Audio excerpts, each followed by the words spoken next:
Hey, switch to smoke signals. I have someone say, let's switch to smoke signals. Can you guys hear me okay? I'm seeing the chat, but I don't know if you are able to see me. I've switched devices. So I see a couple of people have logged on, and I'm wondering if, hey there, how's it going? So Q slider, I have Q slider working.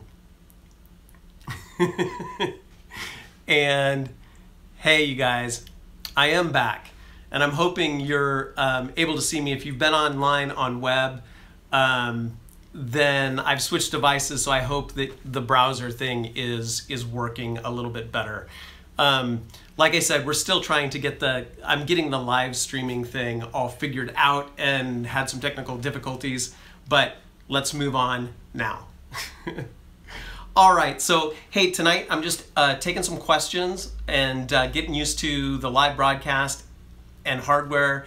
And if you guys have any questions, just fire away and I will I'll answer them as they come, unless they're bad questions, then I'm not gonna answer them.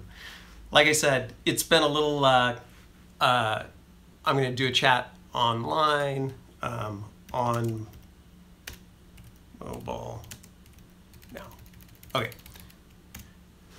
It's a little bit odd talking to you guys in this fashion because, you know, of course, it's a little bit of a town hall format, but you're not in my living room, so I can't actually see you. There are no bad questions. Yes, there are bad questions. I'm kidding. One of the questions that's come up this week, though, which is really funny. Well, it's not really funny. It's an interesting question to contemplate. Is what is overlanding? And it's one of those incendiary, you know, topics. It's you know, if you say, hey, what's your favorite tire? Boom, boom, boom, boom, boom. Everybody's going to start talking about it, right? And the thing about what is overlanding, you know, we keep it really simple. We have a philosophy. Yeah, just if you're interested in becoming an Overland Bound member, I have a question. Just go over to our website. You'll find lots of information. There's lots of free information. Becoming a member is not required. But yeah, you can go to the website and find lots of information. The topic about what is overlanding, we keep it simple, and our definition is simply it is vehicle dependent travel, and that's it. And the reason we say vehicle dependent travel, and we don't stack on other definitions like, you know, well, it means that you are traveling X number of miles, or it has to be to remote places, or the journey is the principal goal, or you have to, you know, cross borders, is because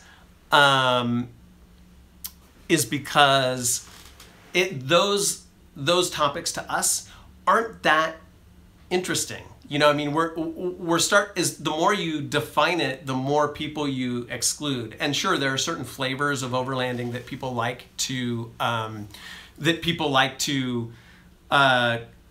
not latch onto, but they associate overlanding with certain things. You know, D110 in Africa. You know, oh, that's overlanding.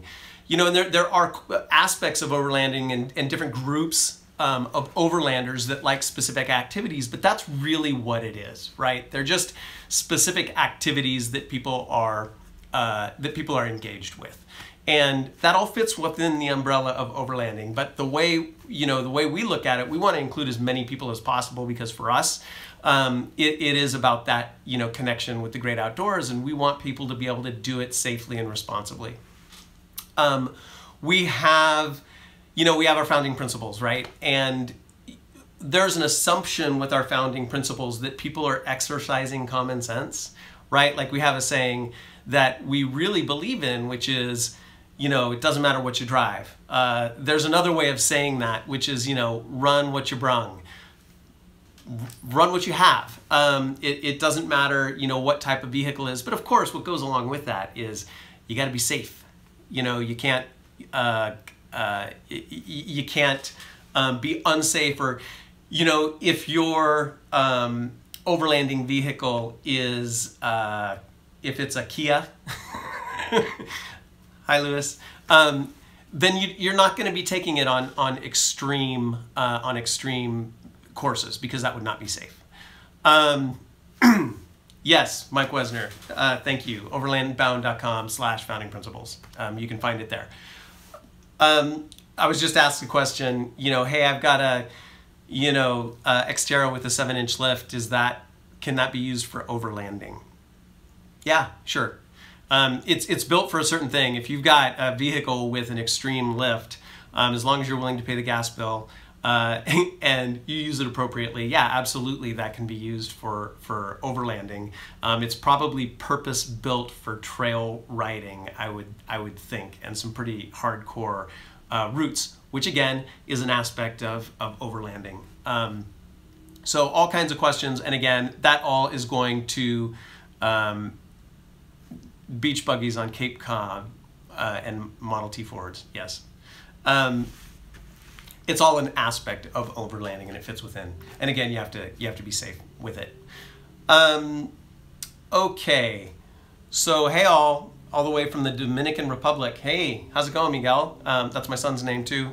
From the Dominican Republic, impressive. Hey, I'm gonna scroll here. Sorry to get my finger in the way.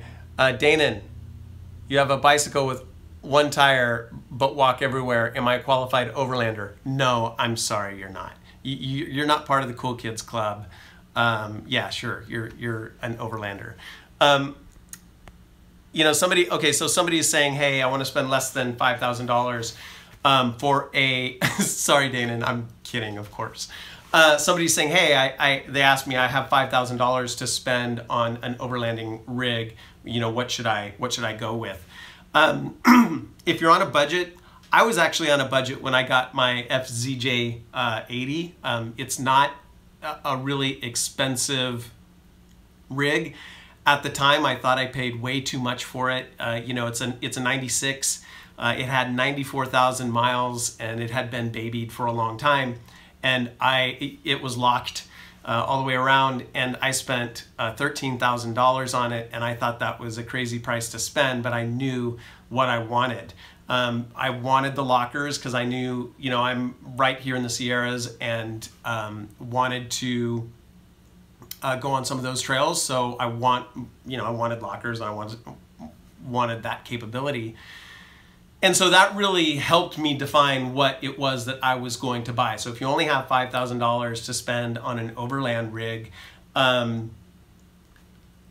you need to be especially specific about your purpose, and you're gonna be getting something used, and it depends on your own level of capability. So you're gonna get something used, you're gonna get something with high miles. And I gotta say, it doesn't matter what you drive, but the Toyotas are there from a repair standpoint. Their true cost of ownership is very low. Some of the other rigs, their true cost of ownership, which is what you want to do some research on, is relatively high, and that's for repairs. Compare and contrast, for example, Discovery 2, which I almost bought because of what it had, with the Toyota Land Cruiser, and the true cost of ownership there was really different. And for me, because I can't afford to spend a bunch of money on my rig in repairs, I decided, excuse me, I opted for the Toyota Land Cruiser. Let's see. Sorry about the jiggling, guys. Oh yeah, a great rig for $13,000. I agree. Now it's hard to find them. Let's see. Toyota Tacoma's in here.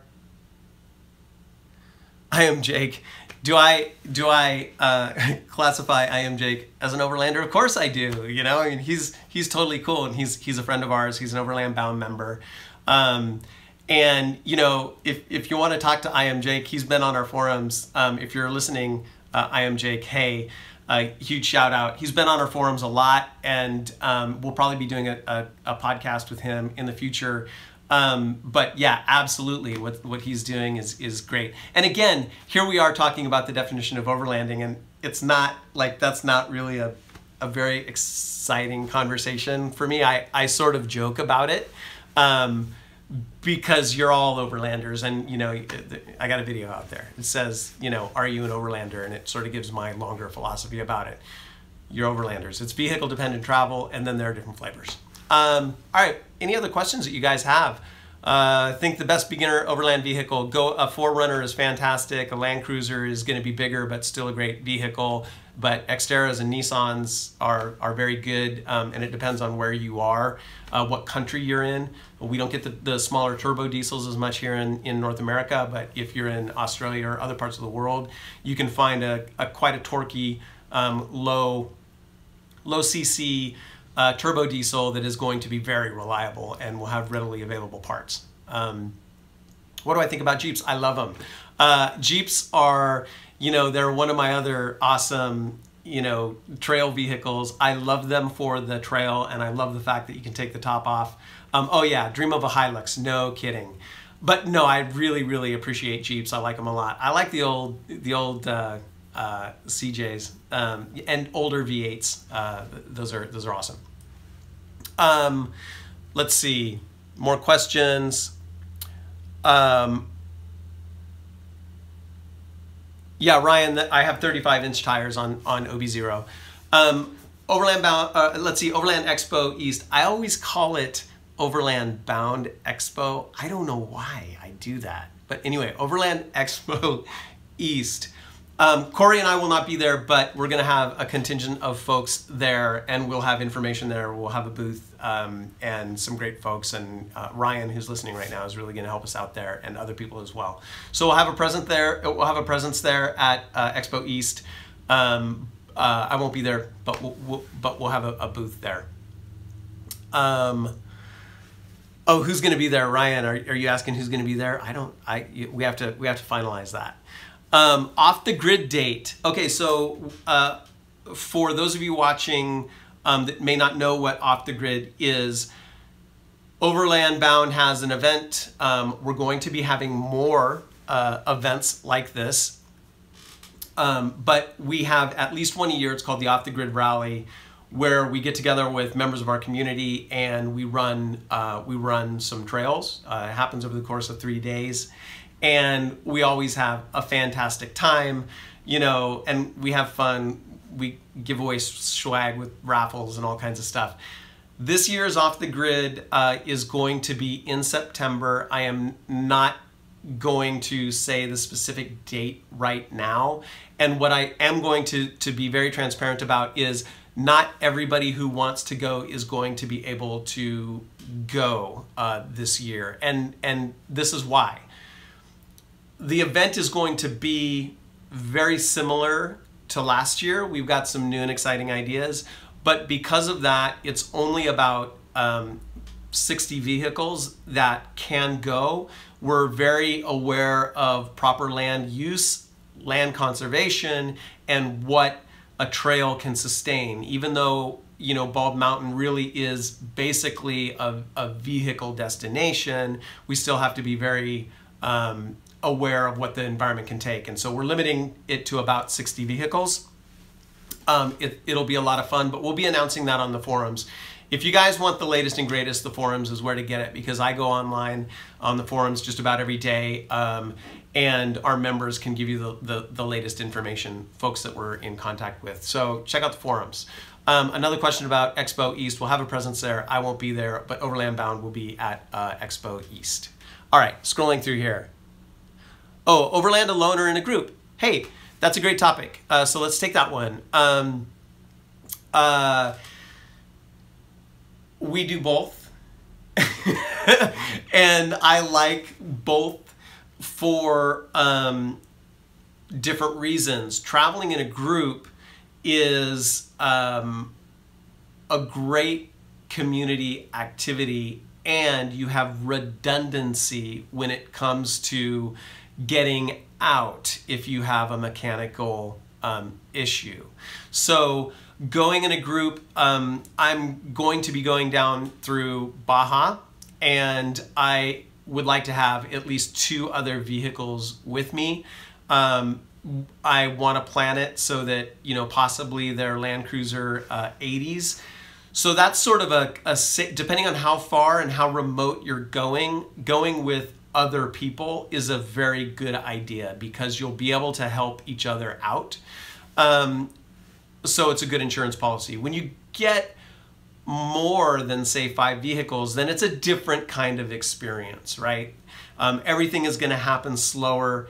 You need to understand that everything is going to happen slower and put yourself in that mindset so that you don't get anxious, because having multiple vehicles, 10 vehicles, 15 vehicles on the trail in remote destinations, that just takes longer. You know, when we do our events and we have more than 20 people, say, we just put certain policies in place, you know, to help with that. One of those things is, hey, we roll out at 9 o'clock. That's 9 o'clock on the dot, like a cruise ship. Wheels are rolling. We are pulling away. So, you know, of course we share GPS coordinates. So if anybody's not ready for whatever reason, you know, they can catch up with us, you know, and we'll organize folks so they'll stay together. We won't, you know, leave anybody by themselves. But large groups take longer. I'll summarize this topic a little bit. Well, actually, I'll answer the full topic quickly, you know, then summarize. I also do a solo trip once a year, at least once a year, and that is by myself in my rig. I go to a remote destination and I just hang out because I need that. And that's one of the, you know, that's one of the reasons we started Overland Bound, is because that connection with the great outdoors and depending on just yourself and, you know, being one with nature and alone is, I think, you know, we say it's key to human existence, adventure is necessary, etc. It really is. You can't have everything figured out. Things have got to be a little bit unknown in order for us to excel and find out what we're capable of. So I go by myself at least once a year. So in summary, different trips for different reasons. Okay, let's see. Suggestions for easy or beginner trails in southern New Mexico. I'm going to answer this question like this, guys. We have a member map and we have regions, and the way to connect with folks, you know, is to go to the forums. You can look at our member map if you're a member. One of the major reasons we have this membership is because, you know, when you become a member, you're visible on the member map. Other people can communicate with you on our member map. They can click on your icon. They can say, hey, buddy, I'm going to be in your area. So it's a little bit closer and it's a little bit more personal. And the same with our Facebook groups. We're sharing personal information. We're saying, hey, we want to meet you here. And because of that, you know, those areas are just open to our members who are part of our, you know, what we call our global crew. But if you're just getting into overlanding, the forums are free. The regional sections on our forums are free. There's not, you know, access to information is free. That's one of our founding principles. So go to the forums, go into the regional sections and connect with local members, and they can tell you about the local trails. We also have a shared trail section of the forums as well. We have ambassadors, and you'll be getting to know who our ambassadors are, you know, in the different regions in the United States and Australia. But we have regional ambassadors that know the local area throughout, you know, the United States, and we're establishing ambassadors in Europe and, you know, Norway and Africa and Australia and lots of exciting places. So contacting your local regional ambassador is a great way to get connected as well. How do you become an ambassador? You know, we do have a process, and this, you know, this, wow, in 2016, 2017, this became a need. It became a requirement. The community was, you know, very adamant about meeting folks, you know, in local regions because they wanted to know the local trails, etc. There's lots of reasons for it. And so we had to roll out this regional program, and it happened very quickly, and it's getting better. But you know, now we have our regional ambassadors. And the way that it has happened is somebody emerges from the community, they raise their hand, they're active in the forums, they've been a member for maybe a number of years, and they say, hey, I'm interested in becoming a regional ambassador.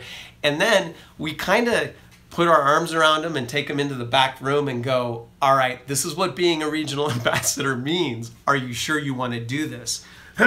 Because being an ambassador for Overland Bound is, it's actually a lot of responsibility. You know, not only do you live and breathe sort of by our founding principles, but you know, it takes time to be a committed ambassador. So, you know, it happens organically, and then once somebody raises their hand in a region that doesn't have an ambassador, we communicate with them and we say, this is what it's all about. They talk to the other ambassadors and they decide if they still want to be the regional ambassador, and then that's how it happens. But we want, you know, active, engaged members of the community to be those ambassadors that will represent Overland Bound. The one thing I'll say about it is, you know, our ambassadors speak for Overland Bound, for me and Corey, and so, you know, it's a very close relationship. So contact our ambassadors and they can answer your questions. You can find out who the ambassadors are in your region over on the forums again. Okay. Oh man, so I don't know the Kedron trailer, if I'm pronouncing that correctly, but Conqueror versus the Patriot. I'm not saying anything bad about Patriot, but I have a soft spot for the Conqueror trailers. I've been looking at those for a really long time. I don't think I'm a trailer guy yet. I like my 80. I like being mobile. I like being able to pick up and leave very quickly. But if I were going to go for an adventure trailer and I could afford it, I would probably go for the Conqueror. I really like that. I just think they've done a really good job with that trailer, what its capabilities are, you know, right down to positive pressure on the inside cabin so dust doesn't get in. I mean, they've really thought about a lot of details. I've been in and out of that Conquest and Conquest trailer, and they're fantastic. Really like them. Okay, let's see. I'm gonna scroll through here and get some other questions. Please check out your email. I gotcha, ZJ Grizzly. I will check email. Yes, Danon is the Southeast ambassador. That's correct. And Annette Smith. Enough said. Family of 5, right? So if you have a lot of people, if you have a large family, that's when you start looking into the third row seat vehicles. And again, we talked earlier about picking an overland platform, and that's a major consideration. If you have 4 or 5 people that are going to be traveling with you, that reduces your options, you know, right down. And you know, I have 2 kids, and Corey and I travel with the kids, and that takes up a lot of space. So we have a vehicle with 3 seats, and it was one of the considerations for the Land Cruiser. Okay. What time is it? I don't want to keep you guys forever. Okay, it's 8:30. Took me 10 minutes to get the darn technology figured out. So I'm gonna stay on for a little while longer. Let's see. Yeah, 4 people in an LR4. That's difficult. Shannon, you should watch the live stream. And am I running a rooftop tent? I'm not right now. We ran a rooftop tent for a little while. And you know, I think there's one of those incendiary topics, right? I can always get people all excited by going, hey, a ground tent's better than a rooftop tent, or a rooftop tent's better than a ground tent, and just like watch the fireworks, right? We had a rooftop tent. I like the rooftop tent for certain things. On my particular build, it is very high, right? So I have a rack with the rooftop tent, and I found myself climbing really, really high, though I had a very high quality high tents. Those are great tents.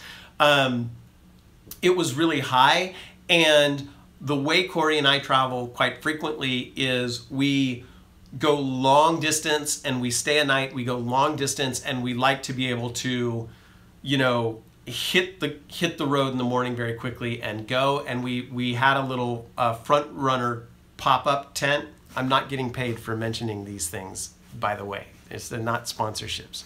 So we have this front runner tent, and we just throw it out and it pops up in like literally like 5 seconds, and it's only about 30 seconds to close it down, put it in the back of the truck. So we like to get up and go. And so I do like rooftop tents. I think rooftop tents are great, especially for me, if you're gonna be at a location for multiple days, set up your rooftop tent and you're good to go. Right now I'm running with a ground tent. All right.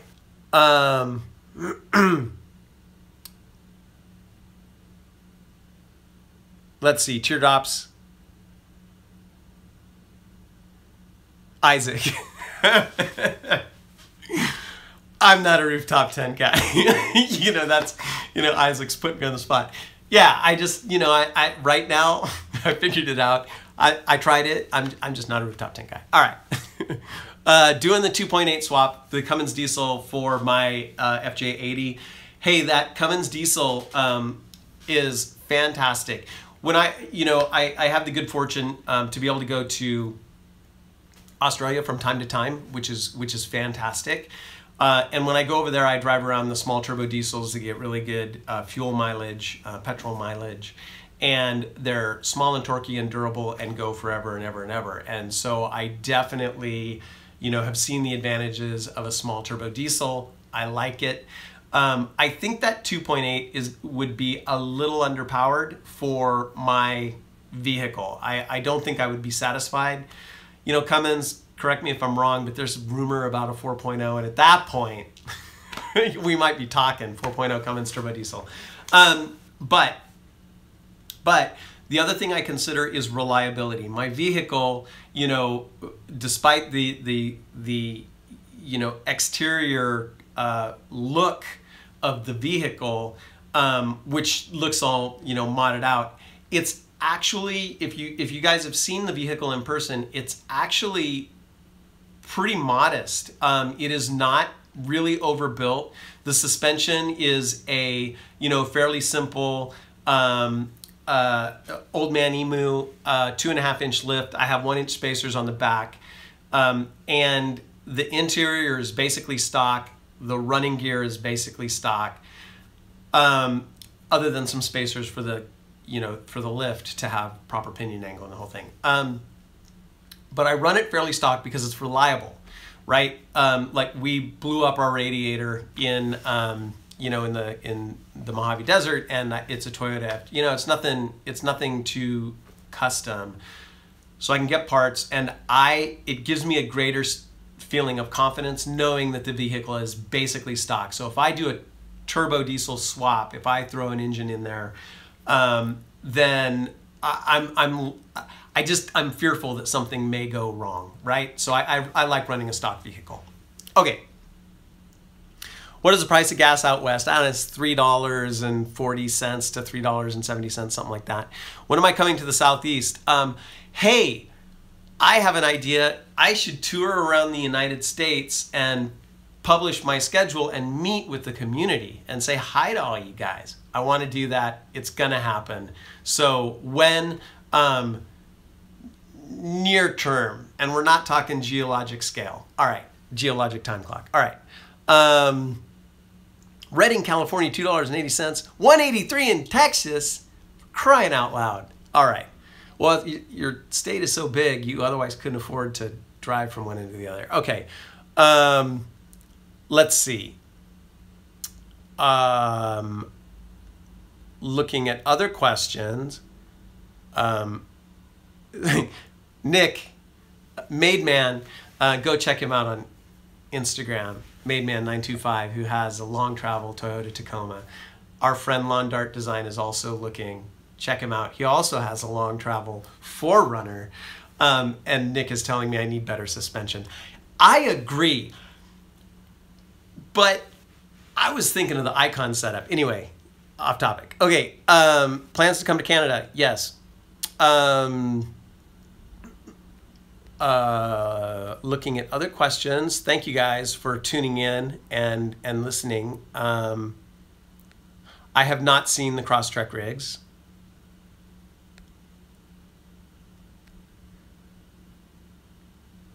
Jesse, information on joining. People have this perception that joining Overland Bound, you have to take a test or something. Be nice.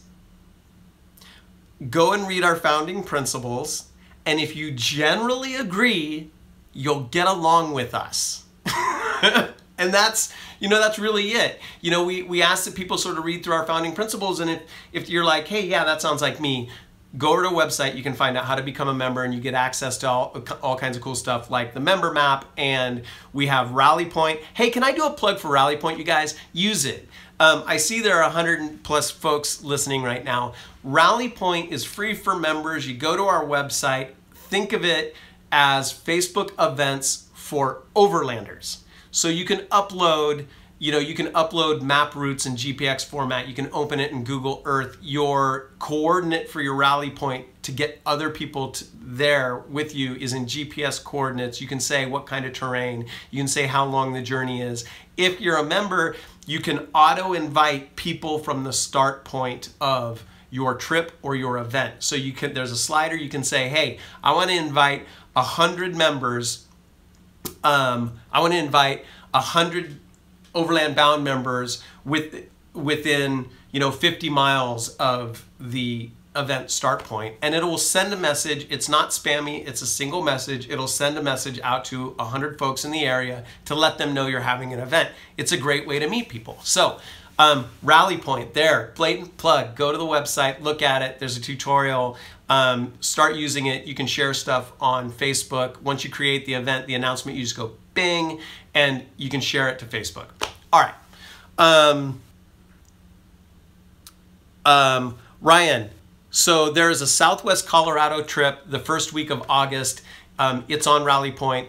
Go to our website, you'll see Rally Point at the beginning, and you'll see Rally Point events, and you can see all the events coming up. If you're a member, then you can go to the member map, and you'll see a little calendar icon where all the events are around the world. Okay, I can't explain Tony Cantrell. I'm sorry, Joe Smith. Have you been to Pillsbury Lake in Mendocino? Yes, I have. I grew up in Northern California. My family had a logging company for generations in Laytonville and the Willits area. I personally grew up in Eureka, California, but in a small town you might not know called Carlotta, which had 360 people. My elementary school had 70 kids. All right, moving on. I thought from your comments earlier you were talking about a family trailer. Not for me personally. I like the idea of a trailer. I'm not a trailer guy at this particular moment. I could be in the future, but right now I'm not running with a trailer. Okay. Guys, call me with your phone number. Okay. Okay, so if you choose to be a paid member and get a member number, it's a one-time thing forever. Yes, it's one-time thing forever. It's a one-time cost. And people are like, what do I get? Dudes, so go to the website and find out. That emblem is a solid piece of metal. And we put it in an envelope and we ship it to you. And I'll tell you it's $24.99 for the basic package. You're basically buying a hunk of metal and for us to send it to you. So we're not like making bank on, our goal is to grow an overlanding community worldwide. So, and there's lots of stuff that you get with it. All right. Okay, recovery gear question. Someone asked, what do you carry? Okay, recovery gear. You know, I'm probably, you know, not as good in that area as I could be. I have a worn winch. Some would say it's underpowered. I don't find myself in too many muddy or wet situations. You want a really heavy duty winch if you're going to be in a mud bog, because you need much more, you know, 3 times the weight of your vehicle to pull you out of that. If I found myself in that kind of situation and I could justify the cost, which I can't, I would have a much heavier duty winch. But I do have a worn winch, which I like quite a bit. And then snatch block, chain, I have a tree strap, I have a high lift jack, which I use as seldom as possible. The high lift jack is the last thing I want to pull out. It's high lift jacks, you know, they're dangerous. And you know, they do a job. They're great, but they, you know, they're tippy. And if I can get out with my factory bottle jack and a block of wood or a rock, I will. I'll jack up my truck and I'll roll forward. I don't have a recovery strap, and I need to put that in my kit. Let's see. What else for recovery? That's it. I still have a cable on my winch. I don't have synthetic line. It's heavy. I should get synthetic line. And that little thingy, what do you call it? Lawn dart on the hooky thingy. I have the hooky thingy still. I don't have the Nito thing, the other thing. All right, let me look at some other questions. Thoughts on running a winch when always traveling in a group? I'm gonna say, oh yeah, MaxTrax. Thank you, Gravlane. I have MaxTrax on my rig as well. I was running sand ladders for a really long time. Tried MaxTrax product, and it's really freaking good.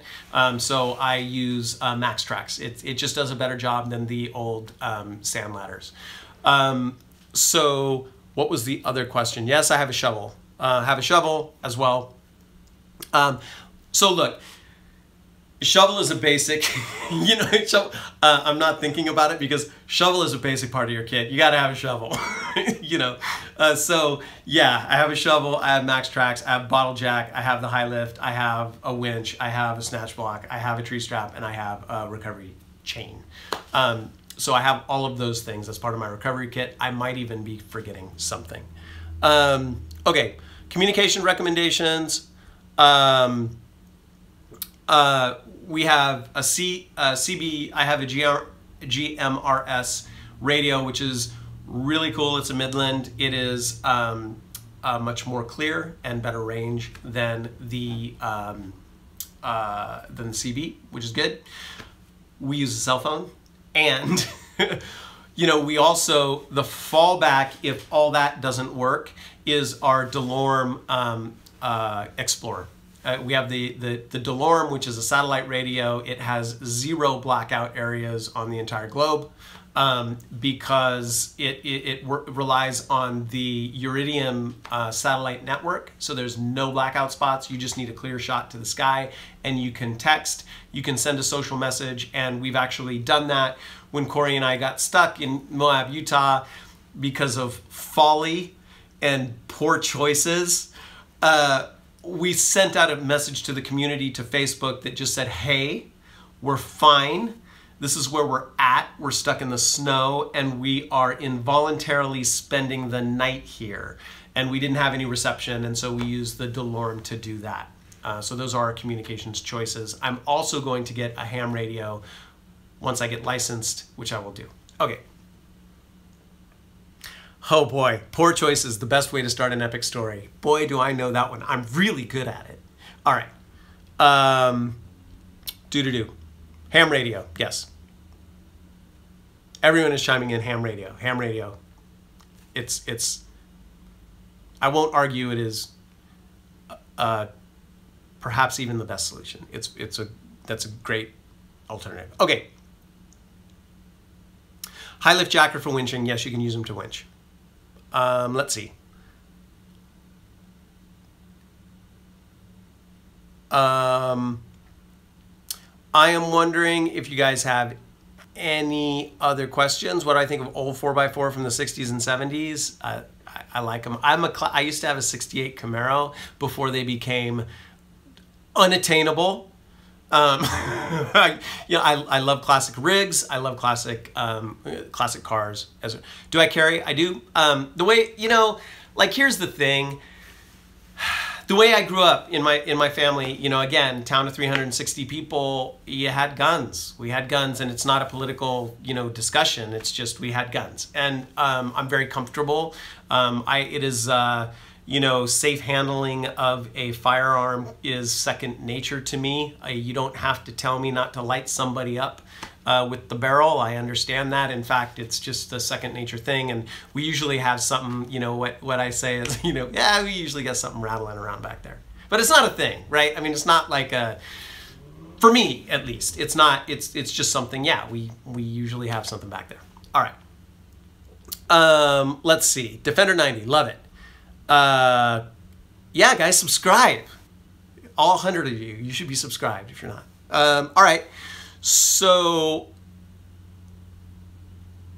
yeah, that's it. Grevlane, yeah, I have a Glock 17. Okay. Drawer setup. Here's the drawer. So Corey and I sleep in the back of the rig a lot. You know, we'll come in hot at night. We'll jump in the back of the rig. We'll have our bags there, and we like doing that. And you know, if we can throw a tent out or a cot out, we do. But we end up sleeping in the rig sometimes. And sometimes, if you're overlanding, you kind of want to be in stealth mode. You know, if depending on where you are, and you don't want to be out in the open. So we're really serious about getting a drawer system soon, and I'm doing a lot of thinking about it, and I'm doing a lot of research. And you guys know drawer systems are a very personal thing, and we want to retain the ability to sleep in the back of the rig. We want a low profile drawer system. We want it to fold out so I can actually keep the middle row seat in. The middle row seat in the 80, it folds forward in a sort of unique way. So it's feasible to keep that seat in, have the drawer system open up, and then have a platform to sleep on. So I'm in the middle of concepting our drawer system, and we'll have one relatively soon. Okay, so I should probably start wrapping up, which is hard for me because I can talk about this stuff forever, and I love talking to you guys. But I should probably start wrapping up. There was one question, another podcast. You know, I was thinking, you know, so the answer is yes. We were doing regular podcasts. We love doing the podcasts, and especially, you know, overlanders you guys are on the road for a long time, and sometimes episodic content like podcasts are awesome. So we will be doing more podcasts. We thought our community growth in 2016 was crazy, and then there was 2017. And, you know, Overland Bound has grown in so many ways so quickly that we can't possibly do everything. There's three of us, you know, but a huge shout out to our community for helping us, including our ambassadors. We couldn't do it without them. We couldn't do it without the community. But in terms of sort of the nuts and bolts back end stuff that happens in order to run Overland Bound, we've had to focus in certain areas. So, you know, we wanted to do many more live events in 2017, but the community just grew so quickly, we had to focus on essential aspects of running the business. Same thing with the podcasts, right? So we'll do them as we can. And, you know, we will be doing more podcasts, but that's why we did a bunch, you know, right at the beginning, and then they've slowed down now because because of the growth in 2017, we've just had to really focus our attention. Okay.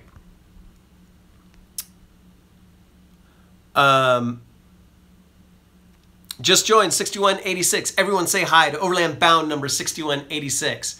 Glad you found our Instagram too. Welcome to the crew, man. And thank you. Okay. These should be announced prior. As some of you saw, I'm just figuring out the live broadcast game. What I'll probably do is I'll figure this all out, right? You guys are seeing this like kind of raw, like, you know, oh, hey, look at my bookshelf, and, you know, look at my lights and stuff. And, you know, I'll probably get a green screen so I can look like I'm at the Grand Canyon, and I'll have a fan off screen so that my hair blows, and I'll pretend I'm at the Grand Canyon. I'm kidding, I'm not gonna do that. We'll have a cadence. We'll announce these in advance once we get all of the technology figured out, so that you guys can tune in, and you know, you'll have a little bit more notice. We'll probably do impromptu things because I get in a mood, man. I'm like, no, I want to talk to people. And I turn on my camera and I start talking. So that's still going to happen, but we'll probably have a regular schedule as well. Once we, you know, like I said, as we learn how to use this technology. Have you guys ever heard technology moves quickly? It really does. So as we figure it out, we'll get better at it. Let's see. All right, you guys.